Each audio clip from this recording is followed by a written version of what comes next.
బంగారం, డబ్బు వాటంతటవే మాయమైపోతున్నాయి. ఇంట్లో ఉన్న చీరలు, పంచెలు చిరిగిపోతున్నాయి. ఏదో దుష్టశక్తి వల్ల ఇలా జరుగుతోంది అనటంలో ఏమాత్రం సందేహం లేదు అని ఒక కుటుంబ పెద్ద మాంత్రికుణ్ణి సంప్రదించి దీనికి పరిష్కారం కనుక్కోవాలి అనుకున్నాడు. ఆయన చెప్పినట్లుగా కొన్ని పూజలు, జపాలు చేయించాడు. కానీ అవేమీ ఫలితాన్ని ఇవ్వలేదు.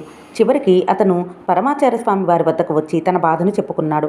స్వామివారు అతని బాధనంతా శ్రద్ధగా విన్నారు. అదే సమయంలో ఒక భక్తుడు కాస్త దూరంలో కూర్చుని లలితా సహస్రనామ పారాయణ చేస్తున్నాడు. చేతి సంజ్ఞతో స్వామివారు పారాయణ ఆపమన్నారు. ఆ ఇంటి పెద్ద వైపు తిరిగి ఇప్పుడు అతను ఏ శ్లోకాన్ని చదువుతున్నాడో అడిగి ఆ శ్లోకాన్ని 1000 సార్లు చదువు అని ఆదేశించారు.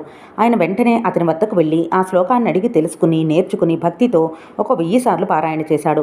ఆ తర్వాత అతని ఇంటిలో ఇలాంటి భయానక సంఘటనలు ఏదీ జరగలేదు. లలితా సహస్రనామంలో ప్రతి శ్లోకం చాలా శక్తివంతమైనదే.